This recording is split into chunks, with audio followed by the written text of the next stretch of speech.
Hey folks, how you doing? All right. This is about talk about spiritual food. If you feed a man food, he'll be a good follower.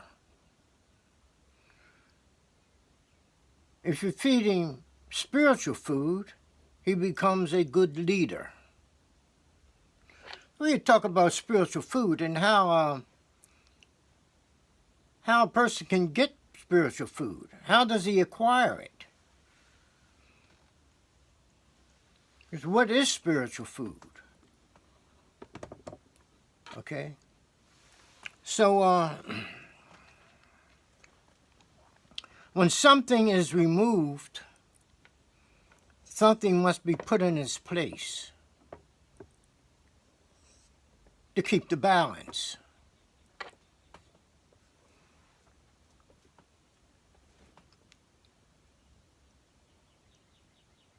People's value systems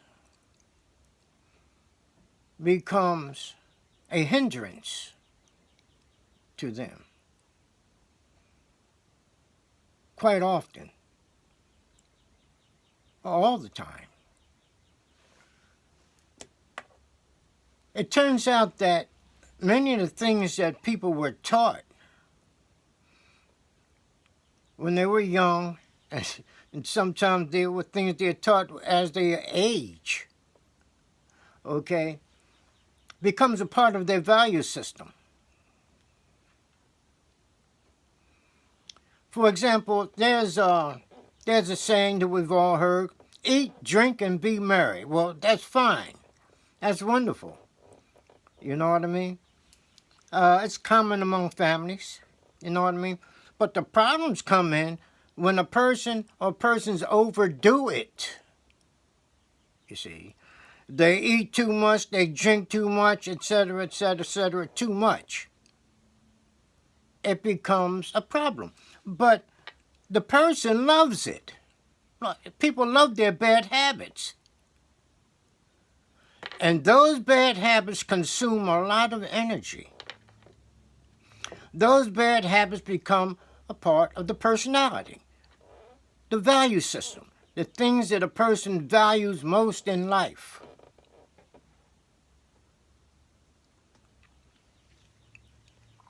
Not only that, they control the person. The people are controlled by their value systems, their personalities. Now, not everything is terrible about the personality, but there are many things that are. There are many things about the personality practiced by people every day that inhibit their spiritual growth.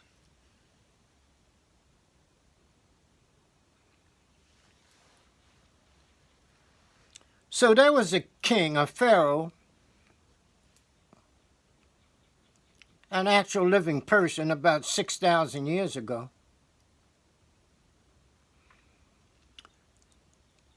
who, it is said, he ate the gods. Well, how did he go about doing that?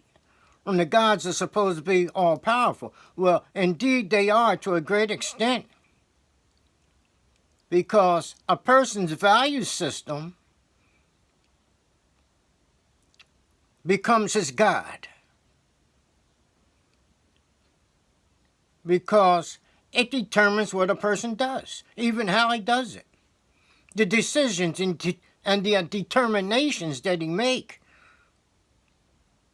are often determined by his value system, i.e., his gods. They have become his gods because they lead him, they control him. These are the person's values that he picked up on, values that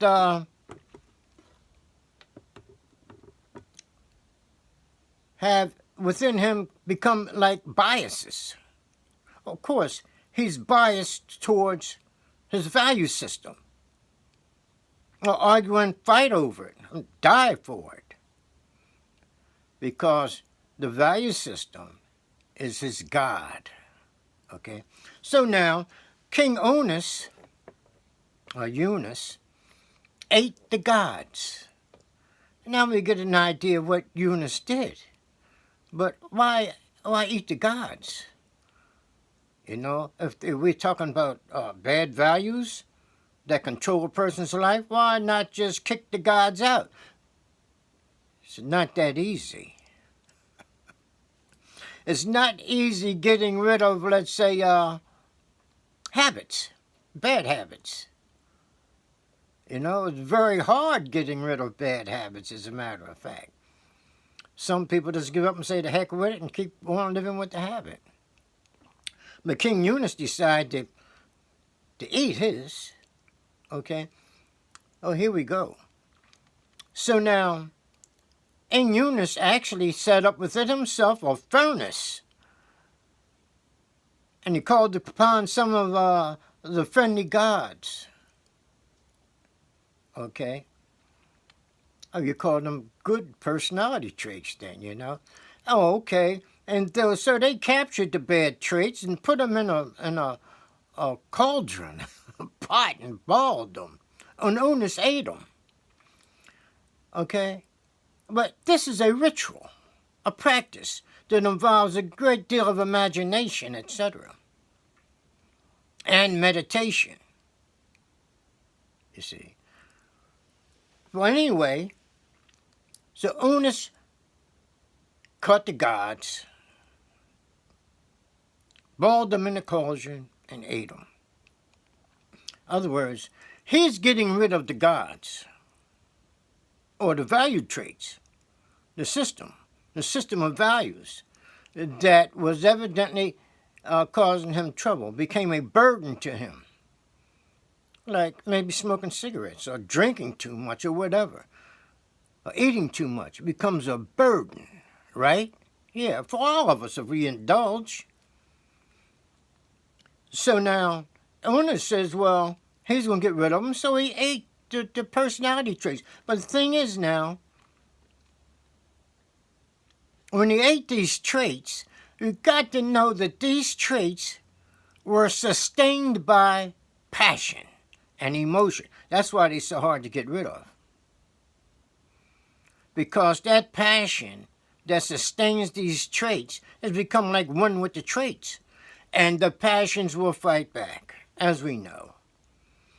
People know that as they have tried to get rid of some bad trait or bad habit, that beast would rise up in them and have them go right back to that habit. Oh, let me smoke this last cigarette. Oh, let me eat this last piece of chocolate candy. You see what I mean? That's the beast rising back up saying, no, you're not going anywhere. You're going to stay with this habit. So anyway, Eunice ate the gods, those values. Okay, now when he ate the gods, like I said, these gods were supported by passion. So when the gods are eaten, what happens to all that passion? Well, when a person kicks a bad habit, he feels good. That's the passion. It's a feeling, right? He feels good. But now, what the ancients said, that this energy or passion that supported the bad traits should be sublimated and sent up here for the purpose of expanding consciousness, for the purpose of expanding person's, let's say, perceptual capacity, for the purpose of awakening the pineal gland to a higher level of activity, which is expansion of consciousness itself. You see. So we see now that this energy that was left over from kicking out that bad trait is spiritual food. That's what spiritual food is. So when a man is fed spiritual food, he will become a leader because he has enlightened himself. You see. That's spiritual food. And we've all at some times experienced this feeling of, enlightenment. From getting rid of a bad trait. We've all had bad traits. We've all got things off our backs that was a burden to us. And we felt relieved when that happened, when we achieved this.